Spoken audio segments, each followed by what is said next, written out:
Hey guys, it's Mitch. How's it going? We're back for some more of Blood Force issue 3. Actually, the last of Blood Force issue 3, because we're doing the cover today. And the actual cover, not variant cover. So just before we get into this, if you enjoy the channel, if you feel like you might want to help out a little bit, go over to my Patreon and subscribe there. And that'll give you access to everything I do, from the Blood Force stuff to the YouTube videos before they get uploaded to YouTube, as well as some Patreon exclusive content. So yeah, we're doing an actual cover here, and I wanted, I don't know, I wanted this to be different from the last couple of ones. Each cover has had kind of its own agenda. The first one I wanted to see just if I could make something that looked like a fucking cover, because I don't think I've ever done one before that. The second one was to see if I could do something that had more of a design element to it, and I think that it was a bit more 70s influenced, actually. And this one here, I wanted to get some more shading and some more depth. And, I was kind of successful on those fronts, at least. I'm still not sure this was 100% successful as a cover. I don't know. Well, I guess it is, but it's just not exactly how I want it. You can kind of see a little bit of it here. Like, this pose is a little bit awkward. It could be more dynamic. But I'm kind of going in on it anyway, because like it still looks fairly solid at least. And yeah, we got a downed Hawkstab underneath him here. This scene never occurs in the comic, of course, but this is just to indicate that the Hawkstab is going to be fighting a genuine threat in this issue, as is tradition. And going into heavier pencils than usual, because again, I don't want to fuck this one up too bad. Although I have fucked it up a little bit already. But that's okay. Everything gets fucked up sooner or later. So we're going to go a little bit heavier on the shadow here, and I'm going to probably alter the amount of shadow going on as we go. But I decided to shade him heavily from the left there, from his left. And somebody pointed out how small the sticks were. It's like, oh shit, that's right. Because you start thinking about like Daredevil's billy clubs. And when you actually think of it, like there's no way you could use those as a weapon. Or at least no way I could use those as a weapon. So we had to lengthen the sticks at some point. And this is where it starts to get problematic. Because it's like, okay, how visible do I want things to be here?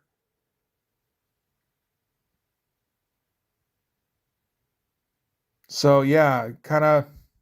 black, yeah, see, that's a little too blacked in. And I think that's about how it's going to get left too, actually. So that's kind of main problem number one, is just how dark that midsection got. And without the clarity, you can't really see, I don't know, it kind of shortens up it feels like it lessens the dynamicism of the shot overall, because you can't see if he's twisting or whatever. So he just looks like he's standing, he's ready for action kind of thing. It's just not as imagey as I guess it could be. Good solid arm, though. Looks like a straight-up He-Man figure. That's what we want.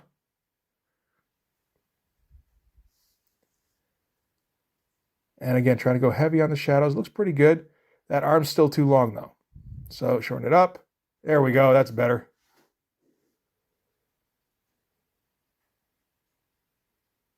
And the sticks are too short.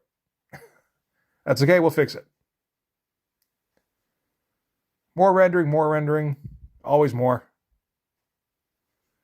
Just a little more on everything.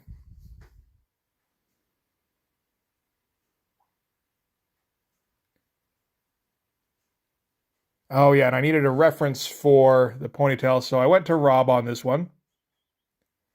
And I think it actually really worked out for it. There's one thing Rob knows how to draw, aside from pockets, it's ponytails. That should be the name of his biography, Pockets and Ponytails.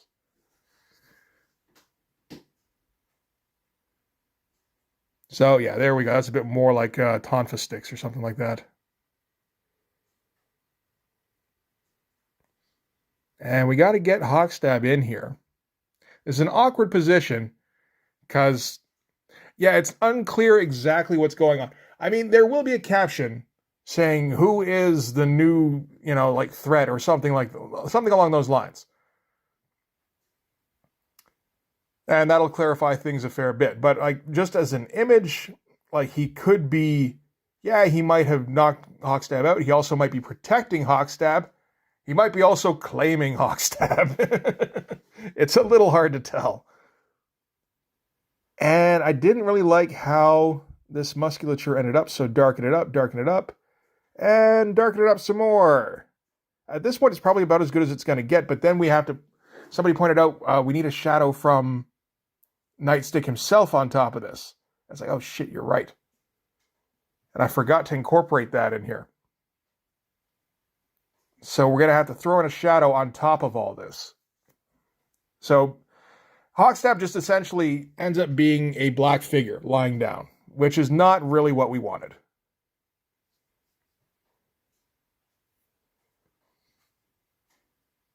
And get some shadow behind him here. Again, trying to work on that depth a little bit, trying to work on just the amount of shadow. Yeah, see, look how black that got. That's no good. And get in some blades here while I remember. Got that other arm in there. I think a little bit of vein work in there too. Not bad.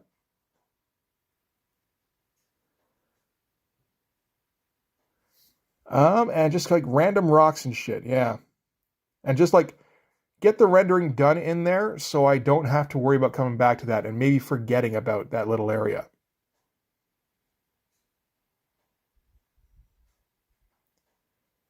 And the hair, yeah, are we doing the hair now? Kind of looks like it. Yeah. It's like, yeah, that kind of looks like that's lying on the ground. Get a few more shadows going on. And these rocks at least are pretty quick. I'm not 100% certain that I'm going to keep them this dark, like that big streak of black in the front there.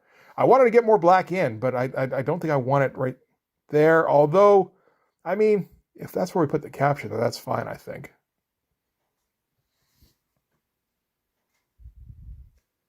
And just working on getting all that floor texture out of the way. Yeah, those rocks don't look too bad. A little bit of Gerhard influence, a little bit of Dale Keown. That is one thing, was the that Hulk drawing I did on Instagram a while back. That has influenced my rocks. So, and I don't mind this kind of like shale surface, I guess, that ended up happening underneath them. That all looks okay. And now we're done the figures, so now we just got to figure out some kind of rock background stuff. So I decided on like columns. I'm not sure that's exactly what this looks like. It just kind of, yeah, like it's stone something. If the colorist colors it gray, it looks like a column, you know, or rock wall or something. And I kind of like the texture I was getting out of this. Reminded me a little bit of the Conan Saga stuff with Alfredo Alcala. You know, just like, oh, that's something worth pursuing there. Not, you just, you know, keep every once in a while going back and rendering in that style again. Not too often, but just every once in a while. And decided to blacken the back here. And it also gives us some, what do you call them? I don't know, just like direction lines, I think. Yeah. Kind of directing your eye. Everything's kind of converging in on Nightstick here. Which was a little bit intentional, although it ended up happening more than I thought it would. So that's a good thing.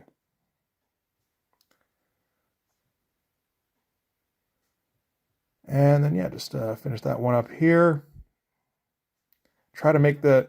at this point, I'm getting a little unfocused, so I'm trying to make sure that the cross-hatching doesn't get too sloppy, which it really wants to do at this point.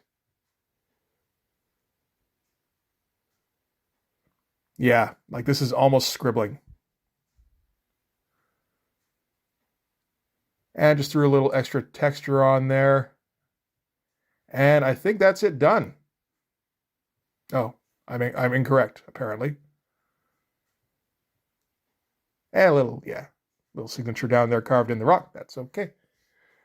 And yeah, so that's it for the cover for issue 3.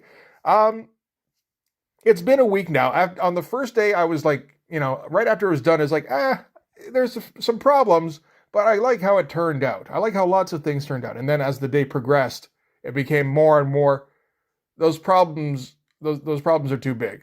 I don't like this cover anymore because of how many problems. I just need to get away from this cover for a bit, and then I think I'll be okay. And now a week later, I'm looking at it again. I'm back to my original assessment, which is that there are a couple of problems, but overall, I think it's a strong enough cover that it doesn't matter too much. So yeah, that's the cover for Blood Force issue 3. If that doesn't make you buy a comic, then I have to come up with something else. So that's going to do it for this one. Thanks very much for watching. If you like this video, please hit like, hit subscribe, hit the notifications so you know when the next one's coming out. Go over and subscribe on my Patreon. That'll give you access to everything I do, from the Blood Force stuff to the YouTube videos, before they get uploaded to YouTube, as well as some Patreon exclusive content. You can also follow me on Instagram and DM me there for commissions, and you can go and join the Blood Force Discord server. Come up with your own cover, you're so damn clever. Let me steal your design. Like I said, that'll do it for this one. Thanks again for watching. I'll see you guys in the next one. Bye-bye.